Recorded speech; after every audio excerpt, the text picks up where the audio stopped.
पुराने खुकेरा गांव आज के होश खास आसपास का इलाका कई बड़े छोटे स्मारकों से भरा पड़ा है।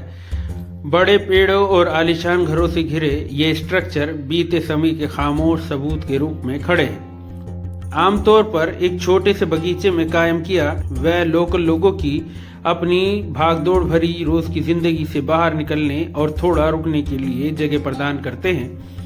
ये दिलचस्प है कि 14वीं-15वीं सदी में सैयद और लोधी के शासनकाल के दौरान शहर का कंस्ट्रक्शन कब्रों और मस्जिदों तक ही सीमित रह गया। उनके पास संसाधनों की कमी थी और सिकंदर लोधी ने अपनी राजधानी आगरा ट्रांसफर कर दी थी, जिससे दिल्ली में नई इमारतों का बनना बंद हो गया। इसलिए भव्य किलों, महलों, शहरों का निर्माण जो शुरुआती सल्तनत शासकों ने किया था, कुछ एक्सेप्शन को छोड़कर 14वीं सदी की शुरुआत से 17वीं सदी के बीच तक व्यवहारिक रूप से रुक गया। दिलचस्प बात यह है कि सैयद, लोधी और मुगल शासकों और रईसों ने दिल्ली को अपने प्रियजनों यानी कि अपने अजीजों के लिए आरामगाह के रूप में चुना। इसलिए धीरे धीरे उस दौरान में दिल्ली एक प्रकार से कब्रिस्तान में बदल गई।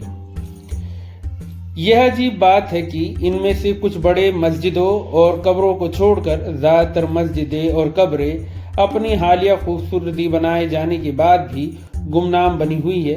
एएसआई द्वारा इन स्ट्रक्चरों की रोशनी से प्रदान में ज्यादा मदद नहीं मिली है, क्योंकि लोग मुश्किल से ही इन्हें देखने के लिए रुकते हैं। अस्सलाम वालेकुम दोस्तों, मेरा नाम है मोहम्मद उबैद खान और आप देख रहे हैं उबैद खान रिकॉर्डिंग।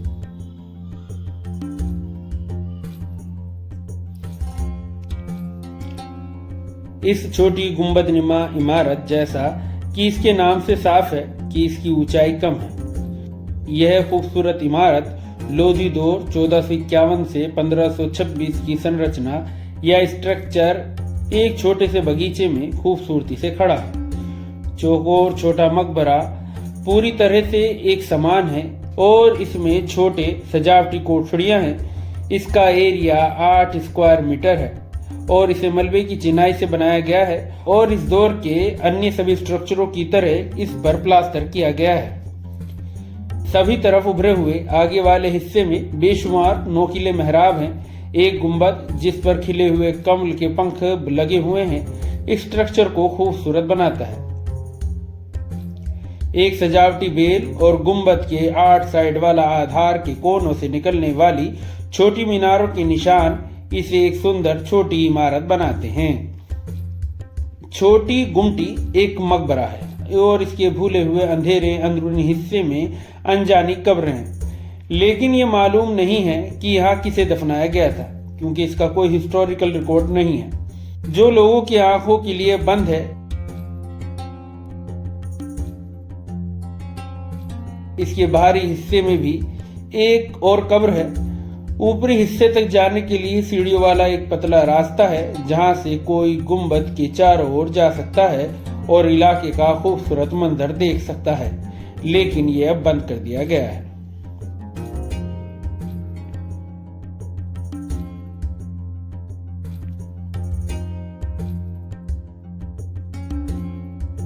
एक छोटे से अच्छी तरह से बनाए गए बैरिकेड वाले बगीचे के बीच में मलबे की चिनाई से बनी एक रहस्य में पतली संरचना खड़ी है। सकरी गुमटी एक कम मशहूर लोधी दौर का स्मारक है। चूंकि अंदर कोई कब्र नहीं है, इसलिए हम जानते हैं कि ये कब्र नहीं है।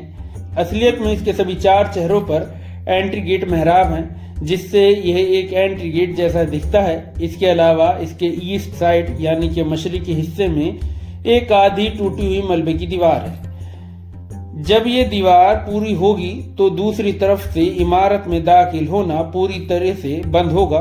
वहां एक तरफ एक छोटी सी मेहराबदार खिड़की भी देख सकते हैं।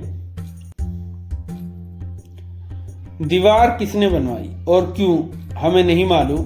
बाहरी दीवार की बनावट, मेहराब और खिड़कियां इसे 2 मंजिला इमारत का एहसास देती हैं। छत के सीधे विस्तार के समान सजावटी बेल की एक लाइन गुंबद को घेरे हुए है।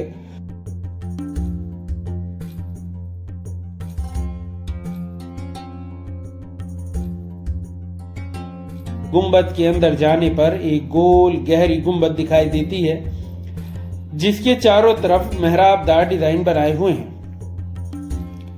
बाहरी दीवार पर यहाँ वहाँ कुछ मोटे तौर पर नक्काशीदार पैटर्न उभरे हुए हैं। हालांकि यह संरचना बहुत दिलचस्प है, फिर भी बहुत से लोग इसे देखने नहीं आते। ये सभी स्ट्रक्चर एक दूसरे के और हौस खास स्मारक समूह के करीब मौजूद हैं। दोनों गुमटियां एक सड़क द्वारा एक दूसरे से अलग हो गई हैं, जो पोर्श हौस खास इंक्लेव में ग्रीन पार्क में जाती हैं।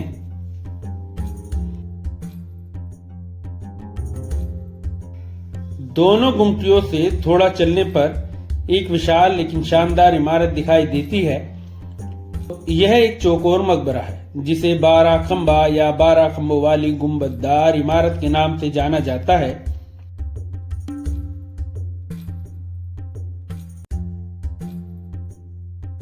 हालांकि शहर में इसी नाम से बनी 3 अन्य इमारतें भी मौजूद हैं, लेकिन ये साफ तौर से लोधी दौर का मकबरा है जिसमें उसके आर्किटेक्चर स्टाइल की सभी खासियतें हैं। इसके आसपास की ज्यादातर कब्रों की तरह इसके बारे में कुछ ज्यादा जानकारी नहीं है। यहाँ किसे दफनाया गया या इसे किसने बनवाया था और कब बनवाया था।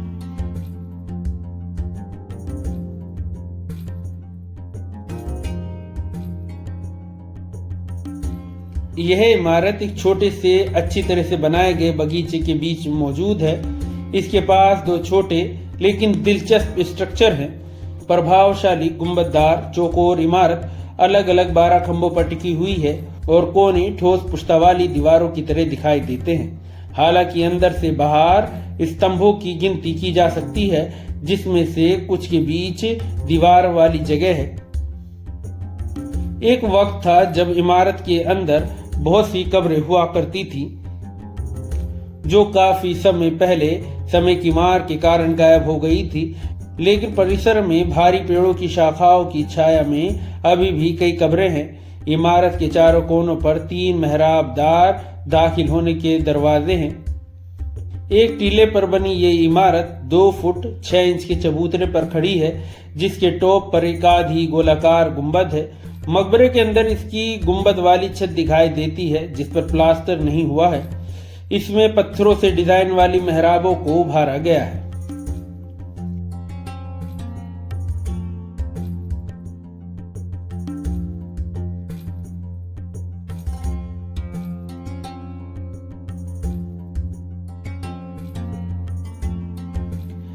इस इमारत के आसपास कई दिलचस्प स्ट्रक्चर भी बने हुए हैं, जैसे एक सूखा कुआं, एक अनूठा बुर्ज, घिसा पिटा गढ़ जो ऐसा लगता है मानो ये किसी अन्य इमारत का हिस्सा रहा हो, लेकिन अब पूरी तरह से अपनी जगह से बाहर दिखता है। और एक चौकोर ब्लॉक नुमा स्ट्रक्चर जिसमें चिराग रखने के लिए एक काला बना हुआ है। शायद ये चारों कोनों पर एक एक रहे होंगे। अब इन भुला दिए गई इमारतों के रहस्यों को कभी जान नहीं पाएंगे। सिरी शहर दिल्ली सल्तनत की तीसरी राजधानी थी। हौस खास ग्रीन पार्क इलाके के आसपास घूमने के दौरान मुझे लोधी दौर की संरचनाओं के ग्रुप, छोटी गुमटी, सकरी गुमटी, 12 खंबा इमारत का पता लगा। ये छोटे नगीने दिल्ली के शहरी लेआउट का एक ना जुदा होने वाला हिस्सा है। जब उनके पास का शहर तेजी की रफ्तार से डेवलप हो रहा होता है तो वह जीवन को पकड़कर मजबूती से वहीं खड़े रहते हैं। कुल मिलाकर ये जगहें रहस्य और वीरानी से भरी हुई हैं। किसी भी मामले में बहुत से लोग ये जानने के लिए उत्सुक नहीं हैं कि कब्रों के नीचे क्या है। एक दिन सब खंडर में तब्दील हो जाएगा। यहाँ तक कि ये बड़े विशाल घर भी शायद प्राचीन संरचनाओं से पहले ही ढह जाएंगे। कुछ देर रुकें और दिल्ली की इस विरासत पर विचार करें जिसे ज्यादातर उसका हक नहीं मिला है।